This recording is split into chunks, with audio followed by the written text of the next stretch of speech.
Bannalotale Badukiridde Edwaliro Lya Bukerere Health Center 2 n'obukadde 2. Bannalotale okwetooloola Uganda bakubye enkata Edwaliro Lya Bukerere Health Center 2 ensimbi obukadde 2 zino ziyambeko okumaliriza maternity ward esangibwa ku ddwaliro lino. Immaculate Blessing ow'omugisha okuva mu Rotaract Club ey'e Kampala South nga yakulembeddemu enteekateeka eno agamba nti basalawo okulonda projekiti eno kubanga erimu abantu bangi ebyalo biwerera ddala 8 okukussa n'abakyala abawerera ddala 300. Owomugisha agamba abakyala tebalina wa kuzaalira saako n'ekifo ekirungi kwe kusalawo nga bannalotale ne bategeka comedy show okusobola okusonda ensimbi ez'okuyambako okuzimba basobole okutaasa abakyala abazaala. Nze owomugisha Blessing Immaculate alonda projekiti eno kubanga projekiti eno erina abantu bangi ebyalo 8 abakyala abasukka mu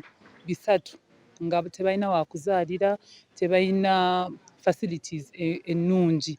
So twavayo ne tugamba nti katwegatte ng'abalotale tuteekeko comedy show enaayamba okuraisinga ssente ezijja okuyambako ku already Rotary clubs ezirunning eno project ne tuyita abantu banjawulo, abaana, abantu abakulu ne basobola okujja okutuddukirira ne turaisinga $2,000,000 era twaziwaddeyo Bukerere Health Center era tusuubira zijja kuyamba okwongera okuzimba kino ekifo okutaasa obulamu bw'abakyala abazaala mu Bukerere. Yakulira eddwaliro lino Josephine Nassaazi asiimye bannalotale okubakwatizaako kubanga babadde bazimba ekizimbe kino nga tewali abakwatizaako mulala okuggyako akasente akali wakati w'2,000 ne 3,000 ze babadde bajja mu balwadde era nga zino ze babadde bakozesa okuzimba ekizimbe kino paka we kituuse.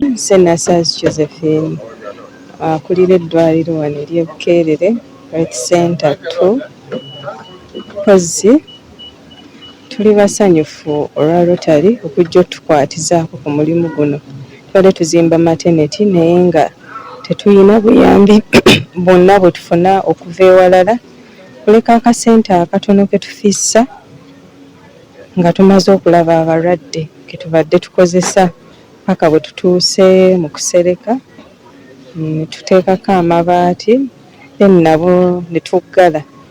Rotary nejja neyagala etukwatizeeko tufuba okulaba nga tumaliriza nga erumirirwa abantu b'ekitundu obulamu bwabwe ate n'eggwanga okutwaliza awamu. Musawo Nassaazi alaze okusoomozebwa kwe bayitamu omuli obufunda bw'ekifo, emmotoka etambuza abalwadde, ebbula ly'amasannyalaze ng'era agamba nti singa gagenda bakozesa ttaala ne tooki okuzaalisa. Tusabira ddala Rotary kezze ndowooza n'atuyambako kono ne kuki bano obuzibu bwe tulina bwa rifaaro nti omukyala bw'aba alemereddwa entambula teriiwo. Abakyala abasoba mu 15 be bazaalira mu kifo kino buli mwezi era nga abantu abasoba mu 100 be bakozesa ekifo kino. President wa Rotary Club ey'Essonde agamba ensimbi zino zigenda kuyamba nnyo okumaliriza ekizimbe kino bamaama basobole okubeera n'ekifo ekirungi